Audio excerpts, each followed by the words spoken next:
Nityanam, all of you. You can all now settle down and make sure to share your power manifestation results here in the Zoom chat and on YouTube or wherever you're tuning in from. Let's take a few moments and share how you manifested this power. Yes, we have seen for some of the participants, the fruit nicely fell from the hand. That is great. Celebrate your manifestation and share so others can celebrate along with you. I'm just going to take a few moments. Because one of the important aspects about any manifestation is to celebrate it. So let's share. You can share here. You can also share on your social media handles. Share with your friends and family. Let them be a part of this happening and inspire them to also manifest these powers themselves. Also, requesting some of the participants that have their cameras switched off, please switch on your cameras.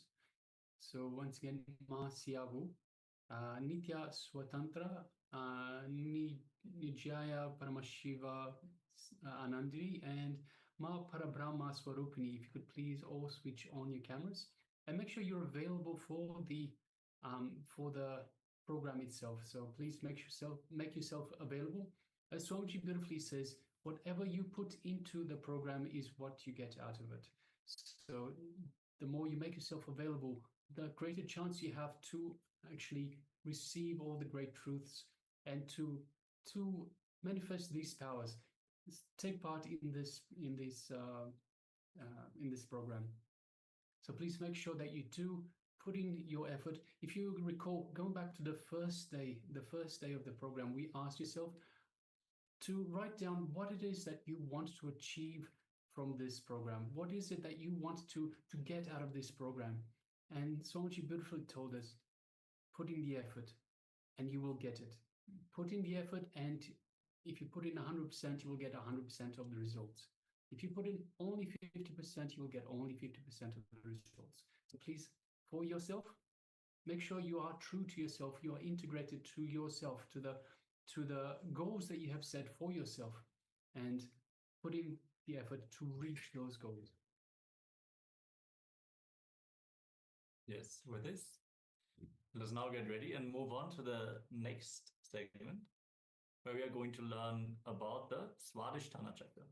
Moving to the next chakra. Yes, a request from all participants, please let us come to the space of listening. Once again, let us sit with the head, neck, and spine in a straight line, and let us receive, get ready to receive Swamiji as he imparts these great truths on the Swadhisthana chakra. Let us now begin. Word fear stroke. For example, in the night time, around 9 o'clock, you are taking a small walk in your garden, like this place. In some place there was no light. If you see a coiled rope, what will happen? And the moment you feel it is a snake, you get a shock. Of course, within 1 minute you will understand it is a rope because it is not moving. You will understand it's a rope. Then you will reconcile, you will settle, that is different. But the moment you think it's a snake, you get some shock. If you analyze, you can see very clearly it starts from that point only. From Swadhisthana only the shock will start. That is why any fear stroke will create a feeling of diarrhea in you. It will just churn your stomach.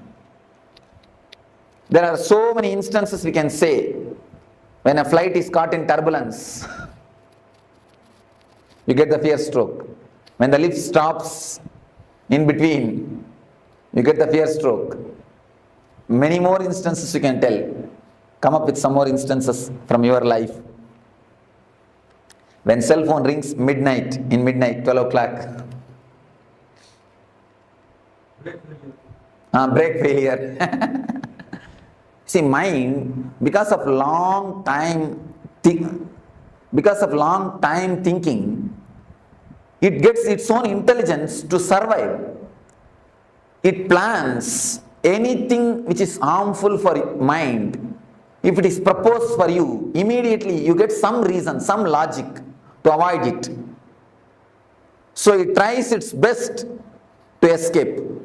That is why many people, I have seen many people, especially in the West, in the East people are not afraid, many people in the West, the moment they see me, they tell me, Swamiji, when I saw you, I felt so joyful, so pleasant, but from inside my being, from some corner, a terrible fear attacked me. They feel such a joy and pleasure and feeling of ecstasy, along with it, a deep fear arises. The deep fear is because of the mind. Mind just wants to escape. See, anything which creates pain, mind is ready to receive. Because with pain, mind can survive. But anything, any method to go beyond the pain or to go beyond the mind will never let you do that. Mind will never let you do that. Mind will try its best to put some obstacles. Even at the time of meditation, it will create some doubt. I think this portion I will do tomorrow. Now I think I am tired. Next meditation I am not going to do. Many of us decide before even entering into the session. This is because the mind will never let you do all those things. And moreover, mind has got its own regular setup of thinking, regular way of working. This whole camp, the whole camp is designed in such a way, your regular mental thinking setup itself will be broken. You will not be let regularly, you see, every day, at least 8 hours you sit alone and think. Even if you are working, except the moments which you are talking, you are sitting and talking with yourself. The thinking is going on. The mind is alive. First time in your life, you may be stopping thinking for so many hours. When you listen to me, you cannot think. Your thinking will not be so solid. Not only listening to me, continuously the meditation is going on, different techniques. So the mind will get frightened. Unconscious can predict the danger. Unconscious has got a intelligence or intuition to predict the danger. So if you totally get involved, you will reach a space, the joy or the bliss, where mind cannot pull you down, where you cannot be same old personality. So naturally mind will create enough of problems. I have seen many people coming and telling me, Swamiji, I don't have time at all for meditation. What I don't know what word to use. Simply cheating themselves. You see, if you say, I can't give so much of preference to meditation, that is okay. But how can you say, I don't have time? Because everybody has got only 24 hours. It is your priorities. For what you want to give priority. For money, if you want to give priority for money, you spend all your time in working. If you want to give priority to the family relationships, you are just continuously around them. You take them out, you spend time with them, you sit and chat with them, like this. For what you want to give priority? Only for that, you work. So if you really want to give priority for your life, for your joys, for your bliss, for the real energy, naturally you will find time for meditation. So if you say, I don't find time for meditation, it means two things. Either you have not understood the importance of meditation, or you don't feel like giving priority to the meditation. Any moment of fear stroke in your life?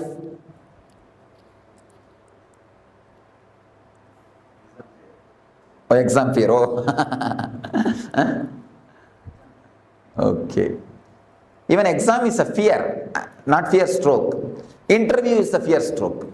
When he asks a question, You do not know the answer, you get that shock, fear stroke.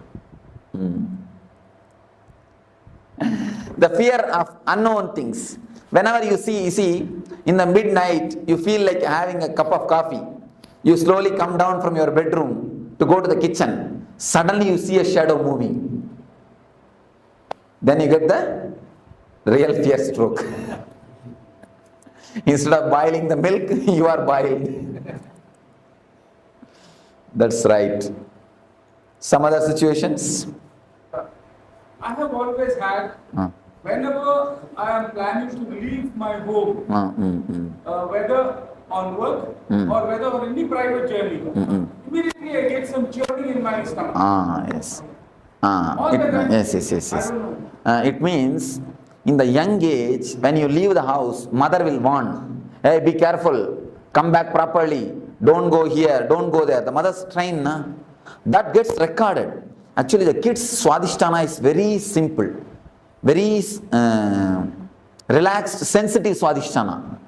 We actually we put lot of inputs, so that gets recorded. That becomes a solid thing. That's why in the young age, I've seen in some houses, they make the kids to sit on the dining table. If they do some mistake, if they do something wrong, if they are too naughty, they make them sit on the dining table. That only creates the height phobia.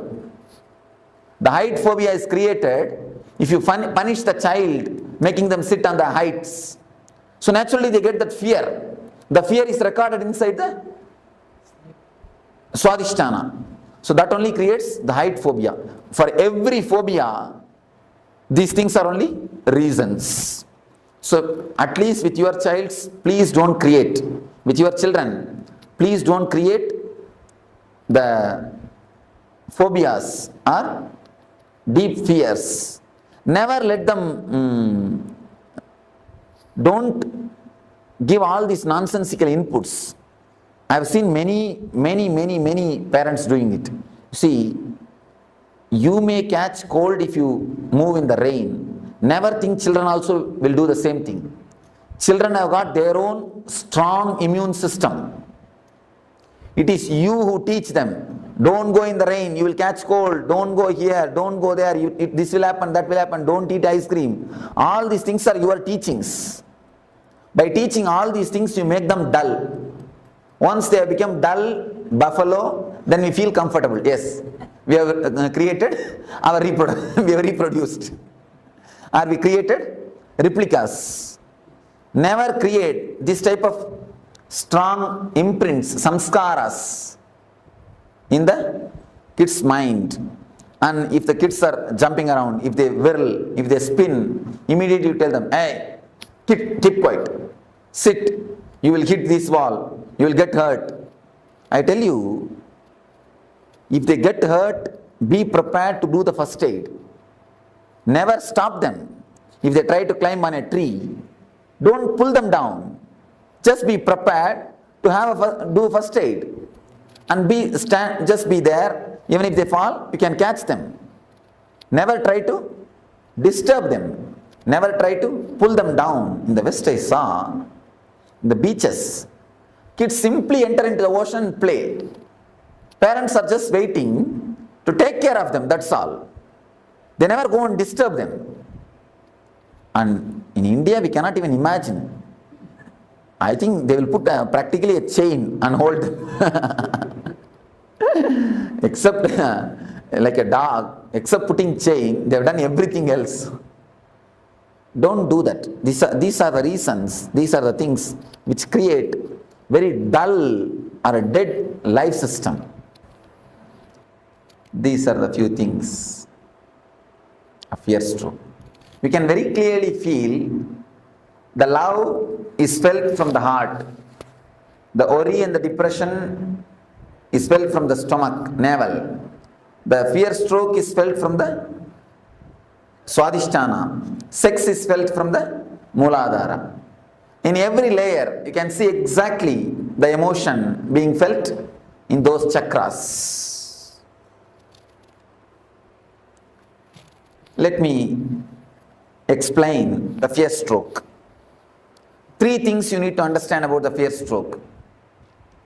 Average in 24 hours. And one more thing, you all have forgotten, you get fear stroke in dreams also. Even in the dream states, you get fear strokes. And suddenly you get up and you will see your heart rate is high and you are sweating.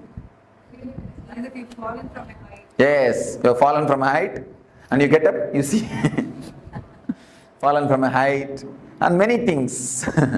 So even in the dream, you get the fear stroke. Average, at least 6 times you get fear strokes every 24 hours. Every 24 hours, at least 6 fear strokes. You may think it looks too much. But the people who do research on this, they say average at least 6 fear strokes you get.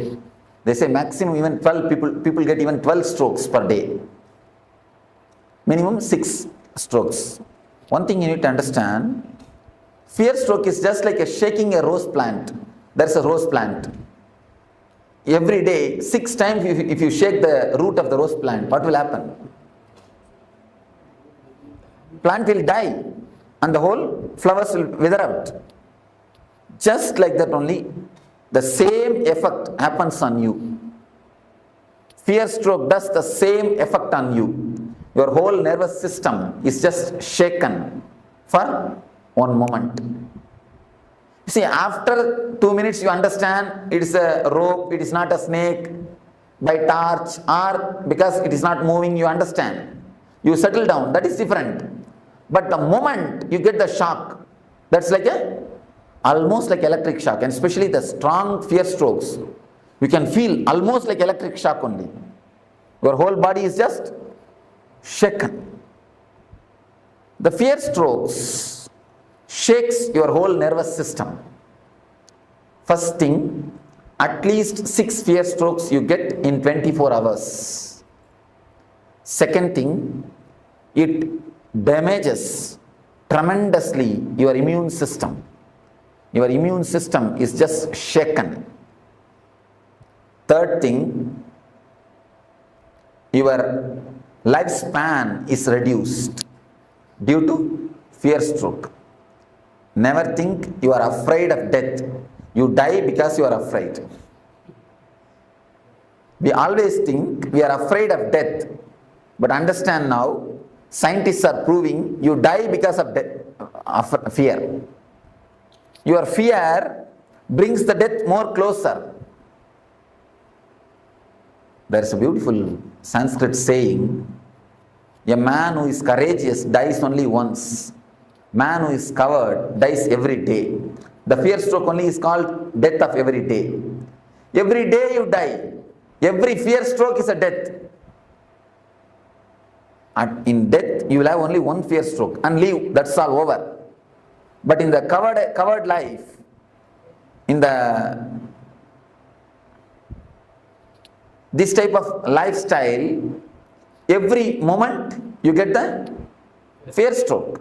Every moment you are dying. So, the fear stroke is simply an enemy for your life. Simple enemy, a direct enemy for your life.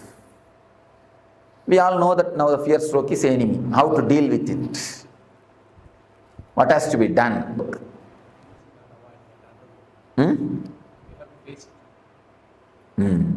Yes, said beautifully. We have to face it. There is a Upanishad called Katha Upanishad in Vedanta which deals on the death fear. There is a beautiful idea. You need to face the fear. You need to face the fear. What is exactly fear? Let us analyze. What is your subjective feeling of fear? Let us reduce everything to words. Don't say, I cannot explain, I cannot express. It's an emotion which paralyzes all thinking. Yes, Scott, beautifully. Then? Maybe it's only imagination. You create something. Even the word imagination is not right, ma. You see, he gave a beautiful subjective experience, subjective expression. A special kind of chemicals or hormones are released in your system, which when the feeling is created, you just don't want to live inside your body. You want to jump out. You just don't want to be in that space. In a nutshell form, I will present it to you. Something happens in your system is not ready to put up with it. You just want to escape from that space. You just want to jump out of your skin. Some uneasy feeling is the tremendous uneasy feeling is created inside your system. That is what we call, raising the heartbeat or raising the pulse, raising the BP, all side effect. Basically, an uneasy feeling is created which is not letting you to stay in your body comfortably, which is not letting you to stay in your space comfortably. That is what is fear. What is the exact way to face it? Upanishad says, create the same space consciously and face it. When you create the same space, same hormonal changes, same BP, same heartbeat rate and same pulse rate, same uneasiness, create them consciously and face them. Once you create them consciously and face them, your consciousness gets a deep strength. Even if it happens unconsciously, you will be ready, you will not lose your balance. It's like if you had a deep foundation, even a flood cannot take away your building. If your foundation is not deep, if you have that type of foundation, even a small fear stroke can imbalance you, can put you off. If you have a deep foundation, if you have worked on your fears, if you have a deepest consciousness, even the unconscious strokes can never touch you. Even the unconscious strokes can never touch you. Swadhisthana is the master of paralysis. If this chakra is strong, you will never have the paralysis attack. If this chakra is weak, there is every chance of getting paralysis attack. Paralysis stroke is nothing but the side effect or byproduct of fear stroke. So, the way in which you can overcome the fear stroke is create the same fears consciously. When you create consciously, the same hormonal changes are happening in you, same pulse rate, same BP, same uneasiness, but you are steady facing them. It's like you are the center of a cyclone. A big cyclone is happening around you, but the center is always calm and relaxed. Even in the tornadoes, any of you have seen the tornado clippings? Even in the center of the tornado, there will be a space where a total silence exists. Total silence is existing. So, if you create a conscious tornado in you, your awareness will be a center. Once you face the fears, once you go to the deepest layers of your fears, then even if the adrenaline release happens, even if the same sufferings are pressurizing you, even if the same heartbeat increasing or the same BP level, same pulse rate, even if the same thing happens, you will not lose your balance. You will not be imbalanced. Please understand. Any of you, if you don't understand this concept, this idea, you are welcome to question me. Because based on this idea only the whole meditation is going to happen. How much you understand this idea, That much only you will be able to meditate.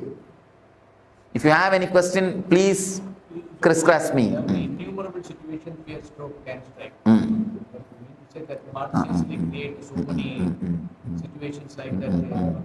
You put a right question. All the innumerable situations can be brought under 4 classifications. You have the 4 layers of fear. Is fear of losing some part of your body in accident or through some fatal disease like cancer, all those things. This is a second layer of fear. The third layer of fear is fear of losing your near and dear ones, your loved ones.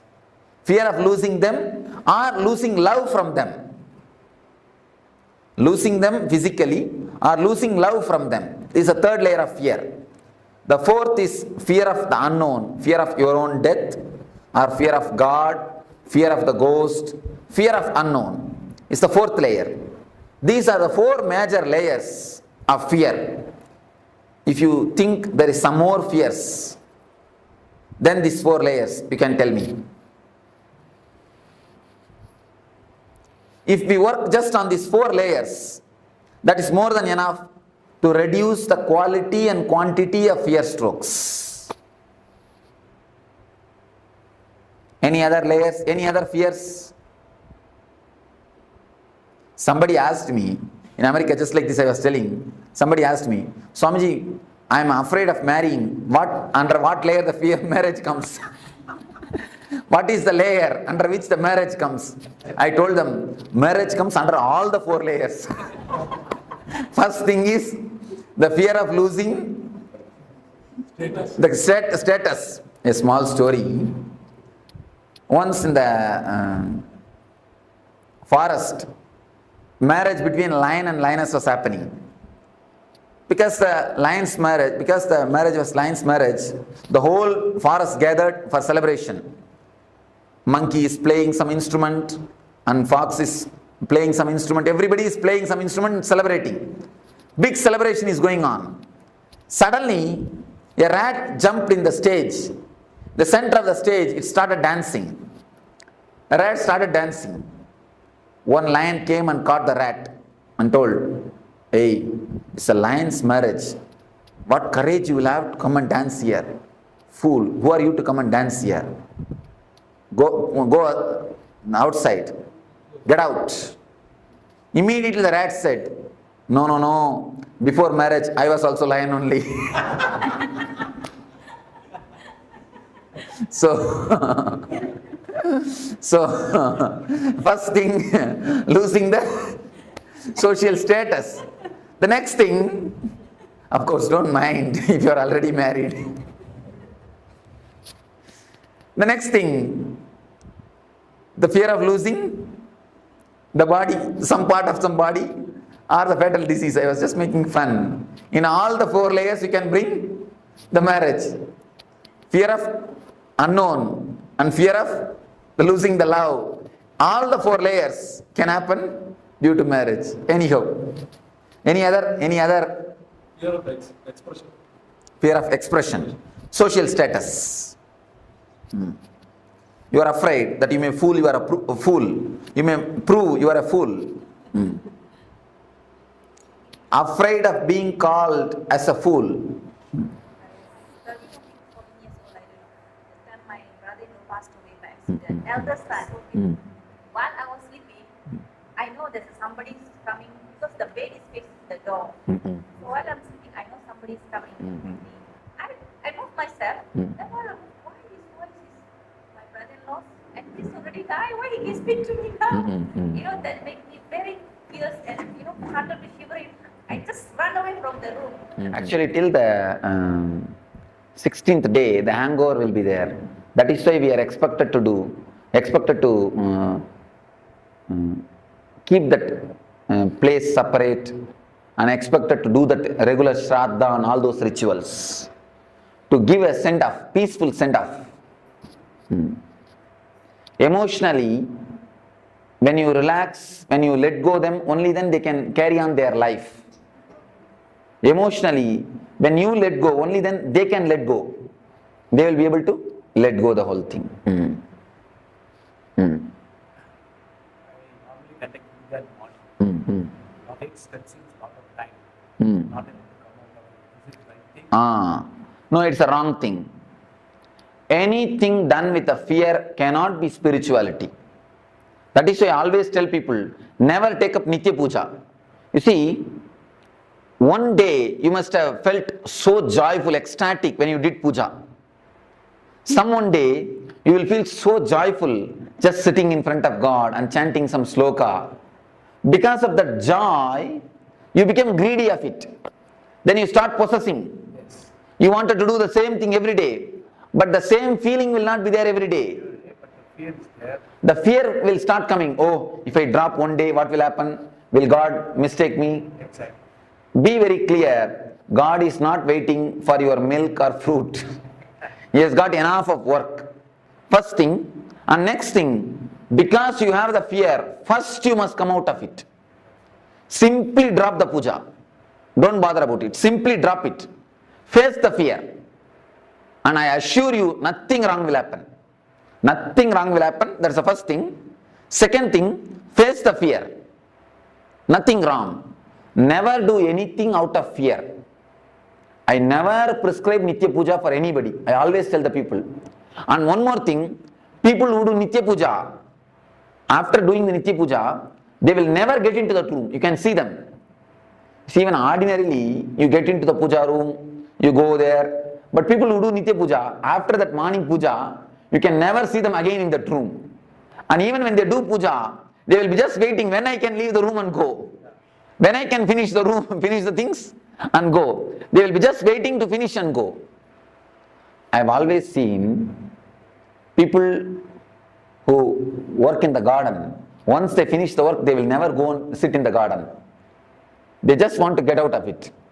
But people who are working somewhere else, the moment they finish the work, they want to come and sit in the garden. So it is just like that. Same way. If you take up Nitya Puja, it becomes a work, duty. Duty is a 4-letter word. When I say 4-letter word, I mean ugly word. Never, never, never take up any puja as a regular routine.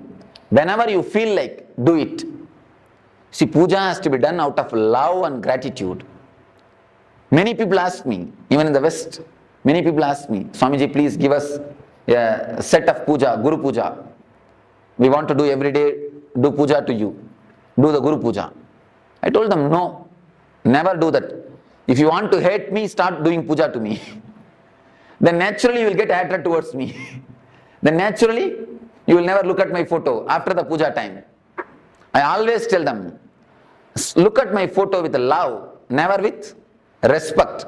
When you start creating respect, you stop connecting with the God. I always tell the people, when you start respecting, you stop connecting. Never do that. Never create any ritual around you. Never do any things which creates fear in you. Always out of love. Somebody came and told me. But one day not able to do some reason. That's a fear. And one more thing, you will feel as if something is lost. It's addiction. Addiction to Coca-Cola and addiction to mantra, addiction to puja is one and the same. I always tell the people, never be addicted. You see, out of too much of love and gratitude, if you do the puja, it is totally different thing. But never out of ritual. And I tell you, when so much of gratitude and love flows, even your very walking will be a pradakshina. Your eating will be offering nevedya. Your thinking will be just a japa. Even your sleep will be a meditation. There is a beautiful sloka by Shankara. Even my nidra is samadhi, meditation on you. Even my walking is a pradakshina for you. Even my words are archana for you. Even my eating is a nevedya for you. When you live with a love and gratitude, you live like a flower on the planet Earth. That is the status, that is the state in which real puja happens.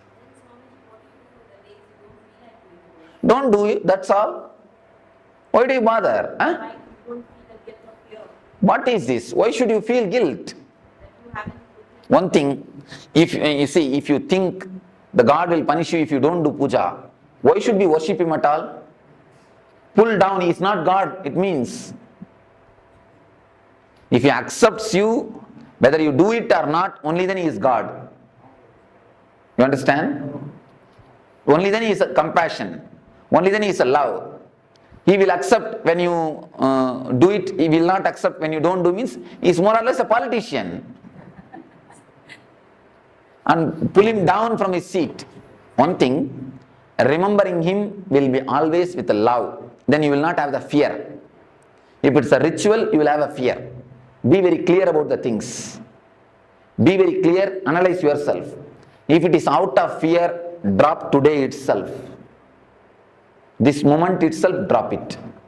If it is out of love and gratitude, you can do it. I always tell people, no intelligent man can do any practice more than 21 days. It's a law. If you are an intelligent man, you cannot do any practice. Practice means this type of rituals. Of course, meditation you will be able to do. That is different. Any kind of ritual cannot be done more than 21 days. If you do it, it will become a dull, dead thing. The moment you enter, you will be waiting when I will leave, finish it and go out. That is it. Ramanama, Krishna, Nama. By the time you finish the 108 Nama, only Nama will be there, nothing else will be there. What is the significance of this 21? Last time on the previous class of 21 hours. 21, every 21 minutes, your energy does one full circle. In every 21 hours, your energy moves through all these 7 emotions. The emotion of love, worry, fear, sex, and jealousy, ego, discontentment. These are the 7 emotions related to the 7 chakras. Your mind at least goes once and comes out throughout the 7 emotions in every 21 hours. That's one thing. In every 21 days, at least 3 days you fall in every one of these emotions. That is why the 21 is a very significant number. In every 21 minutes, at least one thought related to these emotions come in your mind. If you can test it. Just sit for 21 minutes and write down whatever thoughts come up in your mind. You will see all the 7 emotions thoughts will be there. Every 21 minutes, all thoughts, the thoughts which is related to all the 7 emotions will appear at least once in your mind. Same way, you will have the fall into that emotion at least once in 21 hours.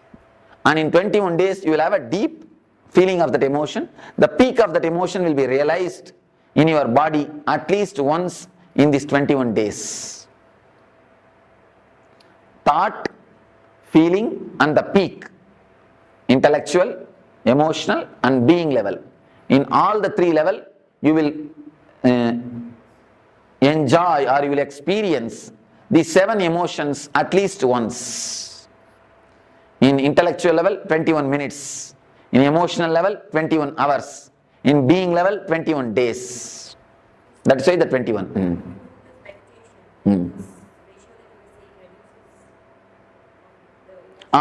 Of course, naturally the depth, the quality gets reduces. Then quantity also gets reduced. That is why all meditation techniques are designed for 21 minutes.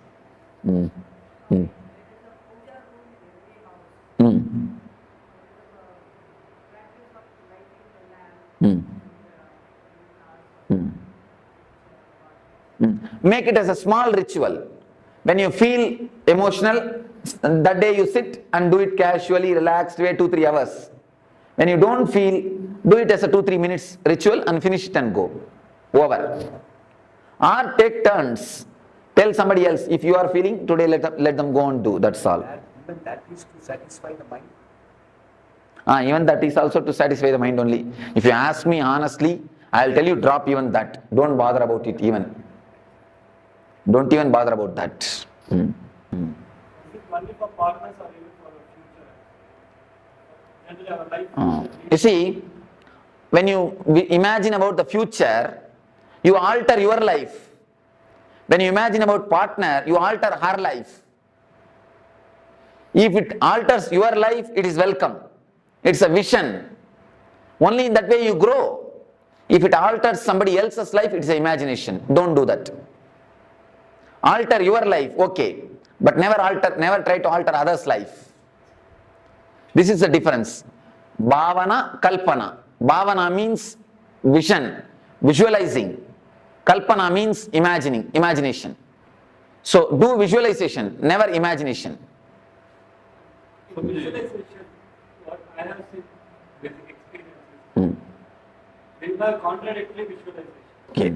You see, whenever the vision is not same, work on the visualization, work on any one visualization. If you think yourself as a cricketer, start working towards it. If you think yourself as an actor, start working towards it. When you start working, someone will drop automatically. Then you will understand for which you need to give importance. In 1 or 2 steps itself you will understand which is going to suit with in your life. Then naturally the other one will drop. But never drop any visualization without working on it. Because you will have a hangover.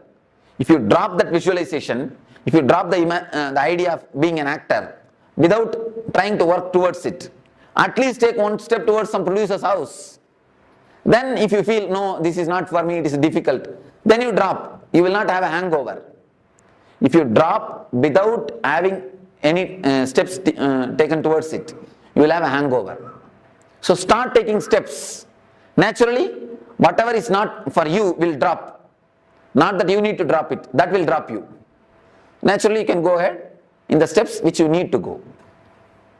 So visualization for the positive aspect is so good. Right. Sometimes the mind thinks other aspect also negative. You get into the trap of negative, sometimes negative. That is called unconscious visualization.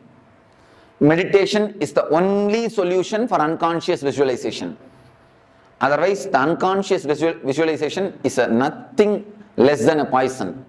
It is a simple poison which will kill your life. See, with poison only your body will be destroyed. With unconscious visualization, your lives after lives will be destroyed. You will carry this unconscious visualization everywhere. So drop the unconscious visualization, that is a just poison. Meditation and bringing more consciousness to your thinking setup. See, if you meditate just 21 minutes per day, the whole 21 hour will be flooded with awareness. So don't miss at least 21 minutes of meditation. Every 21 hour, at least 21 minutes allot for meditation. Then you will see, because in every 21 minutes, you come up with one full circle. If one circle is filled with consciousness, it will have an impact on the whole day circles, on the whole day energies. So naturally the awareness will improve. When the awareness improves, the unconscious visualizations will disappear. You see, chanting of mantras makes you only unconscious. It never helps you, it makes you only forget. Chanting of mantra is like a painkiller. Painkiller only makes you forget the pain, not that it heals the pain. This meditation will heal the pain. It will heal the very symptom itself. So now, don't miss this meditation. Do it totally. Then you will see the symptom itself is healed. And you can do this meditation even in the house. By sitting. Don't do it by lying. By sitting you can do it. Now, any one meditation technique if you practice, that is enough. Which is suitable for you, tomorrow I will answer. Tomorrow in Energy Darshan, every one of you can take advice from me. I will see the energy of every one of you and you can take the right technique. That one technique if you practice, that is enough. Please don't start practicing all the 7. That will become an Aramba Soratva. I have seen many people, in starting they start doing everything. Except cooking, they do everything. If you do all the 7, where is the time for cooking in the house? Then after 2 days, no, this is not for me. So don't do that. Take up one meditation and do it sincerely every day. Meditations you will not feel bored. Meditations are not rituals. So do one meditation every day, that's enough. Of course, if you feel, you see, for some people I give 2 meditation. For that type of people, morning one, evening one. For some people I give only 1 meditation. If you receive only 1 technique, you can do twice. If you receive 2 technique, do it only once. Because I see the chakras. If some chakra is damaged, I give them the meditation technique. If some chakra needs more help, I give them that technique. How do you know that chakras are open? The very feeling of lightness and the bliss, that itself is the symptom. Reaching the chakra is only asks us to meditate, but you are not told us how to meditate. Just concentrate on the region. Don't meditate, don't imagine any flower or any chakra or anything. If you start imagining, you will start seeing visions. You will not have the experience. So I don't want you to see visions. I want you to experience the maturity, the emotions. So best thing is just concentrate there. I'm getting some golden light. If it automatically happens, okay. Don't do it by yourself. So we shall start the meditation. Please sit straight. Let me explain. Sit straight. And now I think you can close your eyes and listen. If you just listen, that's enough. Then when I start the meditation, I'll guide you. If you are not able to sit, no need to tie the ribbon.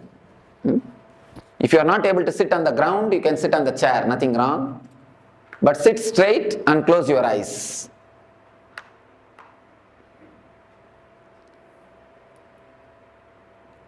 Close your eyes. As you are all aware, there are 4 layers of fears. First thing is fear of losing the wealth, comforts and social status. Next thing, fear of losing some parts of your body or fatal diseases or accidents. Third thing, fear of losing the near and dear ones, the loved ones. Fourth thing, the fear of unknown, your own death. If you have fear, deep fear in some one layer, work on that particular layer deeply. Otherwise, come one by one along with me. I'll guide you one by one. First, if you have the fear of losing the wealth, visualize as if you have lost it. Imagine really you have lost it. You don't have it. You're really lost. Put yourself in the worst situation which can happen in your life. Allow the fear, allow the uneasiness to happen to you. Allow that shock to happen to you. Allow the suffering to happen to you. Consciously visualize and allow the suffering to happen to you.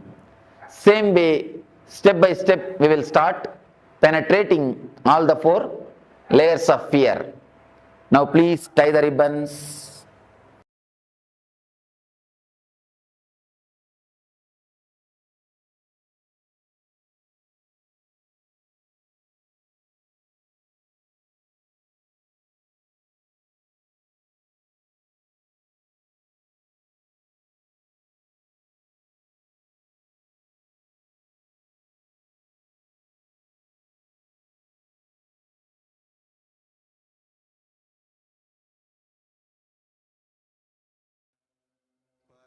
Paramashivoham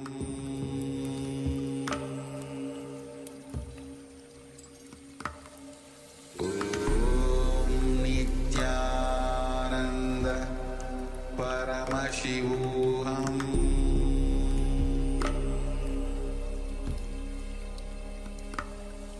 Om Nityananda Paramashivoham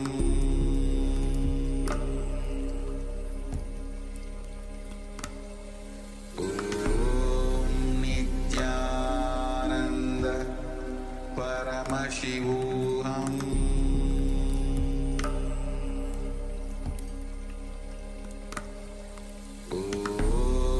Nityananda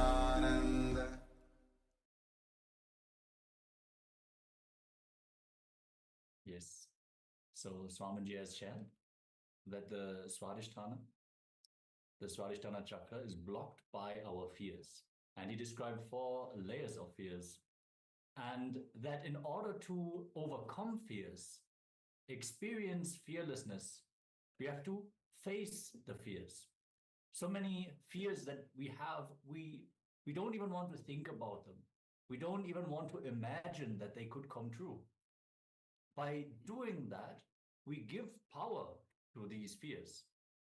If we were to think them through, visualize them through all the way to the end, actually the fear would lose power over us. But what we do is we suppress even the thought of the fear. So now we're going to enter into a powerful meditation where we are going to do exactly that. Swamiji is going to lead us to the experience of fearlessness by facing all the worst fears, the 4 layers of fears that he has described, requesting all the participants to settle down and return to your seats. Ma Parabrahma Sarupini, Ma Nitya Swatantra, Nijaya Paramashiva Anandini, and Joy Janu.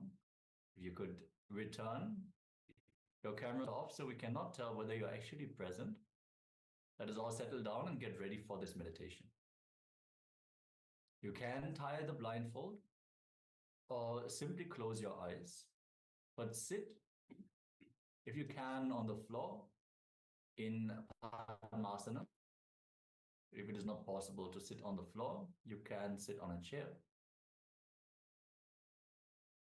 Settle down.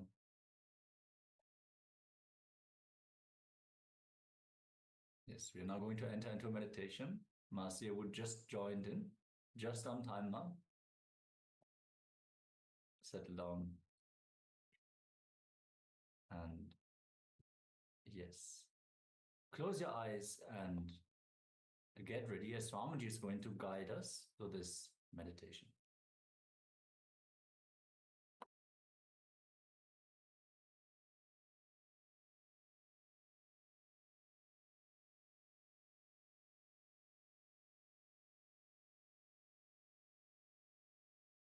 Understand, your system undergoes a hormonal change or chemical change which you are not able to bear.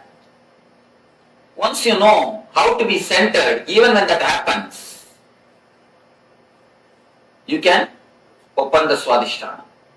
You can manage the situation. You will be centered even when the fear stroke happens to you. The quality and the quantity of the fear stroke will disappear. Many people, after doing this meditation, they come and tell me, Swamiji, the total fear stroke has disappeared in my life. Even if the same situation raises, I don't get the fear stroke. This will totally heal your Swadhisthana. When the fear stroke happens, you can see the Swadhisthana only will be shaken. That is why immediately you go for 1 or 2. Immediately your Swadhisthana is shaken. Love you can feel from Anagata. Depression you will worry, you will feel from navel, Manipuraga. Fear stroke you will feel from Swadhisthana. Sex you will feel in the Muladhara. Exactly you can feel the emotions in that space. Now we understood one thing. We should face the fears, layers of fears, to face the fear stroke or to reduce the quantity and quality of the fear strokes. What are all the fears? Okay. Now let us classify all these fears under major 4 layers. If you find some more fear, then you can tell me. We will find where it can be placed. First thing, first layer, fear of losing your wealth, comforts, name and fame, social status. First layer of fear. Fear of losing the outer world things. No, outer world things. That is the first fear. Next, fear of losing your health or accident or losing some parts of your body. fear of your own health. Third thing, fear of losing the near and dear ones or the love of the near and dear ones. Not only losing them and losing their love. This is the third layer. Fourth layer, fear of unknown, fear of death, fear of darkness, fear of ghost, fear of black magic, fear of hell or the heaven. All these things are under fear of unknown.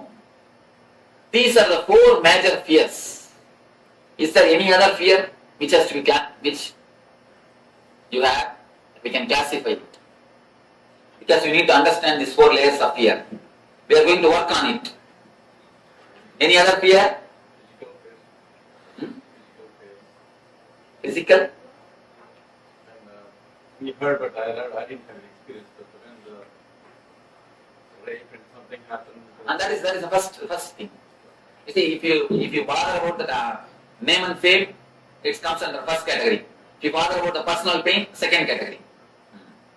What about fear of being afraid? Fear of being? Ah, yes. Fear of fear. That cannot be classified under anything because we have to work on it. Fear of fear is, you can say, fear of unknown. Fear of God. Fear of not having confidence. First layer. Fear of God. Fear of God is the fear of unknown. Fear of heights, what does that come under? Fear of heights, fear of accidents. So let us work on the fear stroke. Any other fears except this four layer? Okay. Let me give you the basic four instruction about this meditation. First thing, this meditation is not like other three meditations you practiced. It's not like I'll give instruction, you will do. It's like a guiding. When I guide, you need to do. In other things, I know what you are supposed to do. I tell you, you do that same thing. But here, I can only guide you. I can only show you the path. You need to imagine, you need to visualize and do. It's like if you have the fear of losing the name and fame, visualize you have lost it. When you visualize, really feel that you have lost it, your whole body will feel the fear or the pain, suffering. You will feel as if you want to jump out of your skin or you want to run away from this hall. You don't want to visualize anymore. Your mind will tell, no. When it comes, let us face, let us not do now itself all these things. Your mind will try its best to do all these problems. Don't listen to your mind. When I guide you, you need to visualize or imagine deeply. You need to practice this meditation technique deeply. I can only guide you. You need to practice. This is the first thing.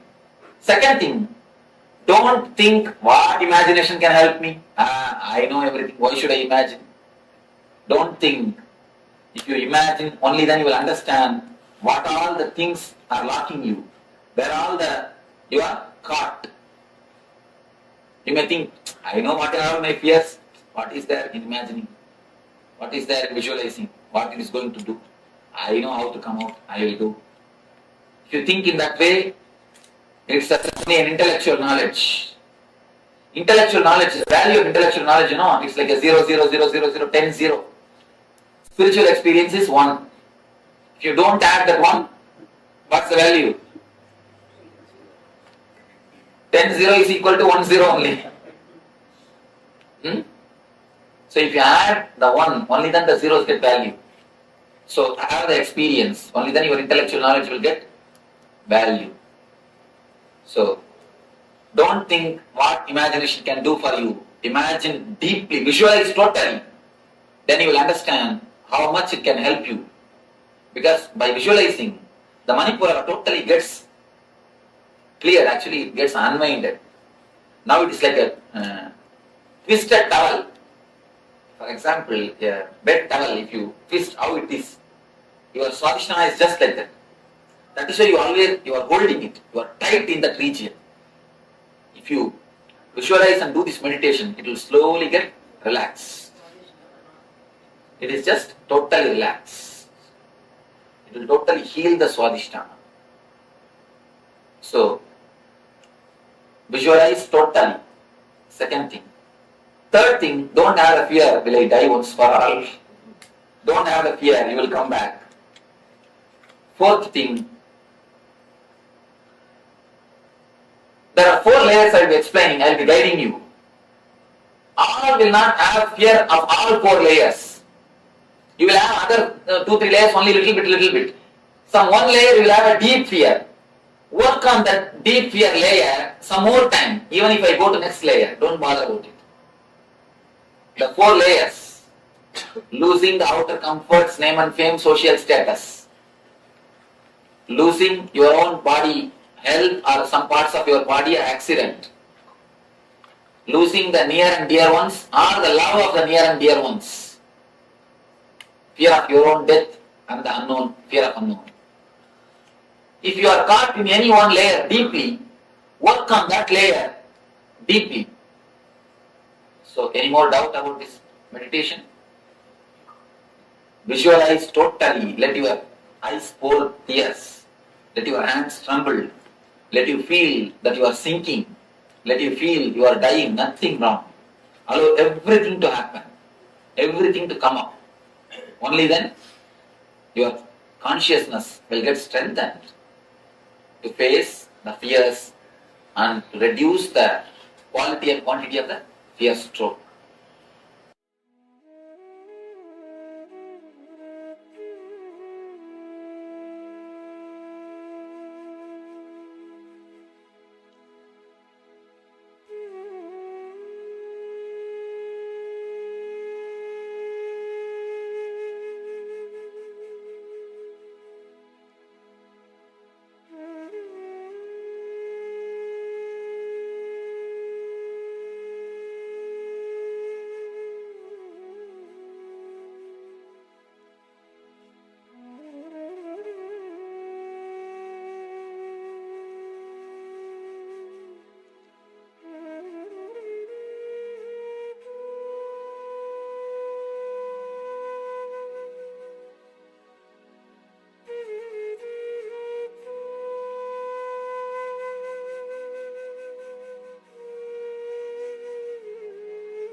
Yes, welcome back after that wonderful meditation, guided meditation by the Supreme Pontiff of Hinduism for the Swadhisthana Chakra. So, let us know how you experience this meditation. Let us know how you feel after this meditation. So just take a few moments and share with us your experience as Swamiji has taken us through this Swadhisthana Chakra meditation.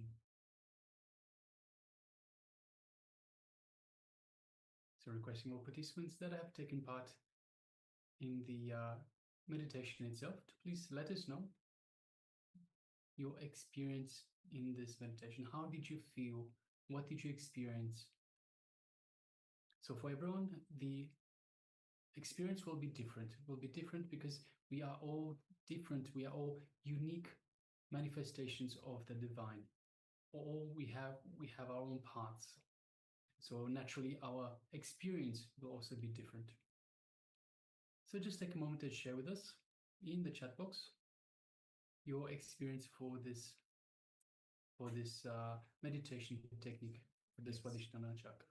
Yes, Swamiji has shared that each and everyone will have their strong fear that they experience. There will be some fears that you have, but there's some area of your life when you enter into that fear, it will be terrifying. So in those 4 layers that Swamiji had explained, maybe you can just share what is the fear that you have? What is the fear that was the strongest, or you experienced the strongest in this meditation?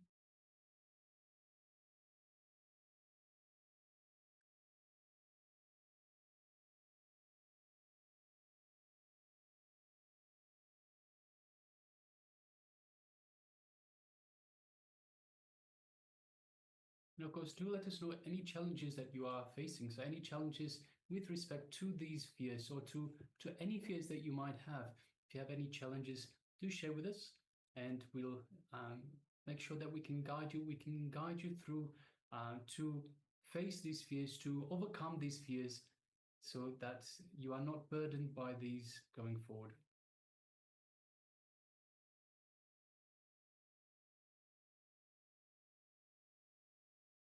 And also, with regards to these, there are some participants that have joined us again. They have joined us in the previous seasons as well. Let us know how you've progressed as well with the fears that you were facing before. So, for example, was it with regards to perhaps fear of public speaking? Have you faced those fears? Have you gone past these fears? Are you still experiencing these fears? If so, to what level? So just share with us, and we can help you along to overcome these, to see where you are stuck, where you can, what you need to do to overcome these, to go past these burdens. Absolutely. The more we attend to the unconscious parts of ourselves that we carry, the more awareness we bring, the deeper layers will open up, and we'll be able to complete with the patterns that we have been carrying since the young childhood. And at a certain point, we'll penetrate even into the past lives, where we will be able to resolve even these things that have sprouted in this life in the early age, but actually they're rooted much deeper.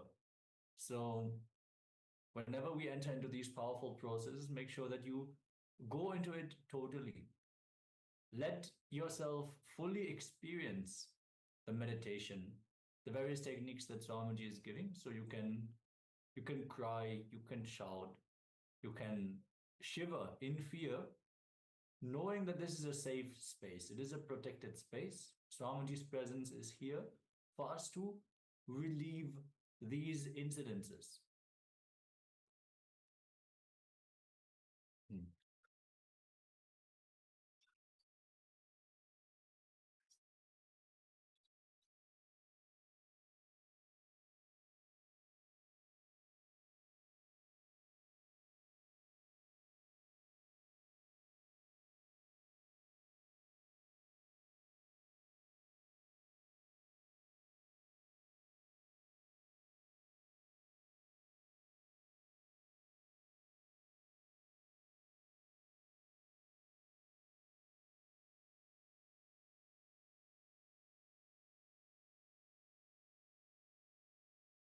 Yes, Ma Ananda Agorarupini shares there's usually the third level of fear that is in life. So share with us a little bit more, Ma. So what exactly is like where is the fear? When does the fear rise? How does it rise?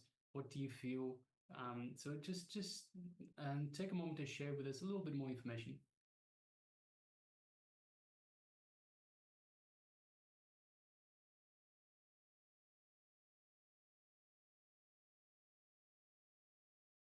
And also, while we're waiting for a little while, requesting participants, we have Ma Nitya Swatantra, Ma Nijaya Paramashiva Anandini, and Ma Joy Zhang that have the cameras switched off, requesting please switch on your cameras and be available for this program. It's also very important that you participate in this program. See, the more you get involved in the program, not only do you get more, but we can also tailor the program better for your needs, to suit your needs, whatever challenges you are facing, whatever issues you are experiencing, anything that's blocking your way from progressing forward. See, by getting involved and by taking part, of course, and getting involved and asking questions and contributing to the session, we can tailor it to your needs. We can help you get even more out of this program. So, of course, but by being in the sessions themselves, you are getting quite a bit of out of the program. But by contributing, by involving in the program itself, by involving in the power manifestations, in the exercises, you give us the opportunity to help you. We are here to help you. We are here to help you get out of the issues that you are facing, out of the blockages, and elevate your consciousness higher. So please, by all means, please make sure that you do get involved, interact, ask questions, especially if there's anything that is part of the program that you are unclear about. Please do ask questions. The way the program is designed, it is layer upon layer upon layer. So what happens is, if you miss the bottom layer, if you miss some key information from the bottom layer, you will not be able to fully understand the next layer and the next layer and the next layer. So please, by all means, at any point, if you have any questions that you do not you want to ask, any topic that you do not understand, any process, anything at all, please ask us. That's what we're here for. Yes, and as Maharaj just said earlier, since we are all individual expressions of the divine, we have all the unique experience, and the nature of blind spots is such, until we shine the light of awareness onto them, we might not even be consciously aware of them. So when we ask questions and we get the answer, we might answer the untold questions that another person also has. So we can enrich each other by asking questions, by having the dialogue and having the exchange. So we can all have the Vakya Tasadas. We can enrich ourselves to reach the highest truth together. With this, let us now get ready. So just Ma Ananda Garupi shares the loss of loved ones and loss of loved ones and loved ones. Yes. So yes, the loss of loved ones. So this is your attachment to the people. Swamiji says very beautifully. See, we don't have pure love. So it's only an enlightened being that has pure love. In most situations, we have by all means, the female bodies have a high capacity of being connected, because they give birth to beings themselves. They have that connection, that creative connection to the beings that they give birth to, of course. But it is only an enlightened being that can have true love, that can have pure love. So a lot of the times when it is not so much that we fear to lose the loved ones. It is fear that we lose control over them. So in our relationships, we often look to our relationships as being some way to control, to manipulate, to have something from them. So the way an enlightened master, it is pure love in that it has no expectations of getting anything back. So by completing with this feeling, so have a look, what is it that you feel in terms of this fear itself? By completing with that, you can actually empower the other person as well, because you're not possessing that other person. When you have this fear of the loved ones, you possess your loved ones, and you turn them into an object. You turn them from a being into an object. So it's important to complete with this fear, and you empower them as well. They have the freedom of being their own being as well.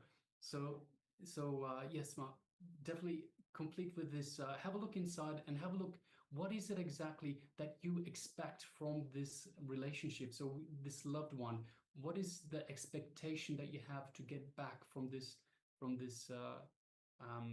whoever the loved one is?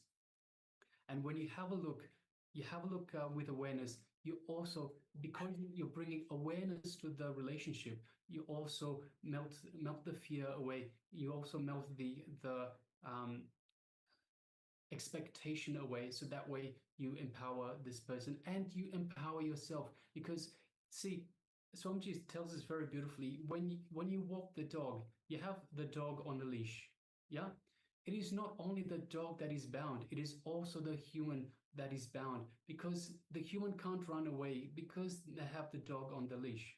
So it is not just the person that your loved one that is being bound, it is also yourself. So by completing with this fear, you release both yourself and the loved one. You unbound both of you, and so that way you can both grow together.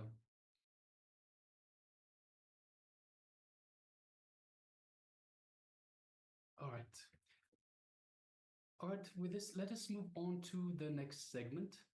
And the next segment is once again the power manifestation. So I hope you have kept your coconuts or your fruit, and we will once again do the power manifestation where we roll the coconut or the fruit out of our hand. Now, unfortunately, we don't have a coconut or a fruit at this moment in time, so we can't be joining you as we would like to. But that's maybe next time we do the consciousness of a matter will be a little bit better prepared. All right, so let us now once again gather our coconut or our fruit, and once again we will place it on our hand. So the hand has to be flat. Has to be absolutely flat. Make sure that it is flat. And we will place the fruit onto the palm. And make sure that when you place it onto the palm, you have the part that is completely round that can roll easily. That is on this side. So you should have the ends of the coconut or the fruit on either side, this side or this side. Yes. Yes. Maananda Agararupini, thank you. Yes. So make sure you have the ends of the coconut or the fruit on this axis. So facing this way and facing this way. So this way you can easily roll either way, left or right. And now let us make a conscious decision. So we want to move it to either the left or the right. If you were able to move the coconut to the left, this time we'll be moving it to the right, and vice versa. If you are able to move it to the right, this time let us move it to the left. So let us go contrary to what we feel comfortable with. And when you successfully roll the coconut or the fruit, the object that you're holding in both directions, you can place it on the other hand as well and repeat the same. All right, so now let us sit comfortably with the head, neck, and spine in a straight line. So once again, requesting participants to please switch on their cameras and join us in this wonderful power manifestation, the consciousness of a matter. So let us sit comfortably with the head, neck, and spine in a straight line. And let us just visualize Swamiji in our inner space, the Ananda Gandha region, which is just below the heart center. So visualize your favorite image of Swamiji, your favorite murti, the one that you feel most connected to. Just visualize Swamiji in your Ananda Gandha, your inner space. And then just take a moment and feel that connection. Feel the energy that Swamiji is radiating, vibrating throughout your entire body, filling up every one of your cells, the trillions of cells that you have in your body, with super conscious energy. So let us just take a moment and feel that and enjoy this space of oneness with Swamiji.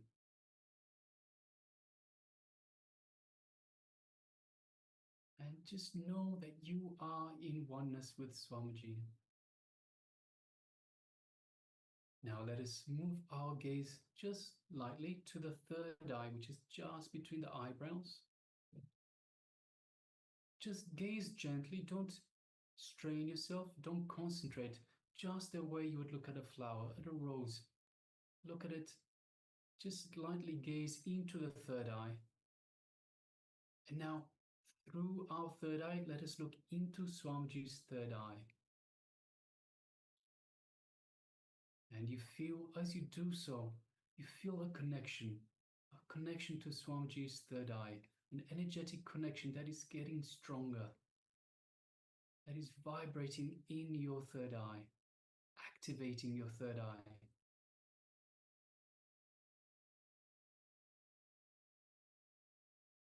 Now let us make a strong declaration for the coconut or the fruit to move the other way that we moved it earlier.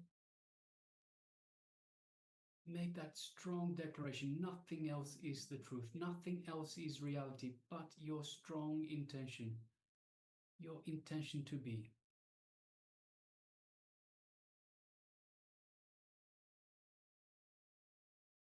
Let us connect further to Swamiji by chanting the Mahavakya, the cosmic code word that he has given us.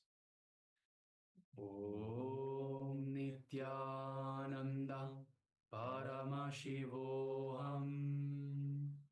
Om Nityananda Paramashivoham. Om Nityananda Paramashivoham. Yes, continue chanting the Mahavakya.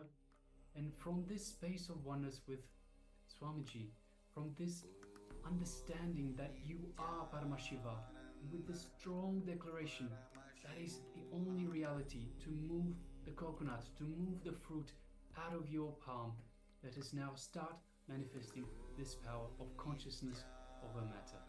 Let us begin. Paramashivoham.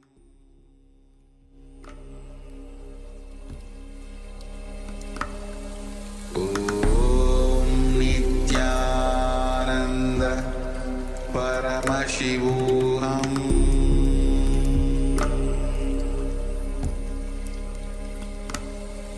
Om Nityananda Paramashivoham.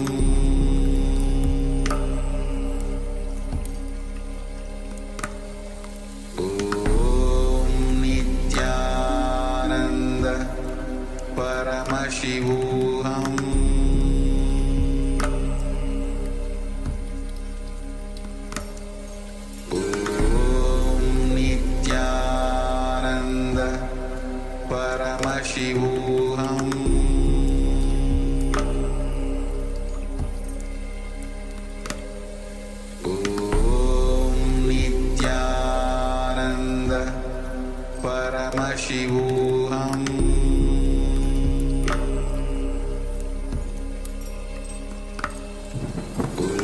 Om Nityananda Paramashivoham.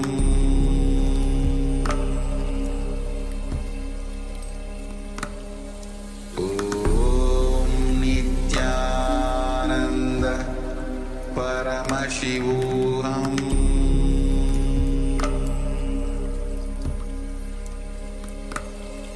Om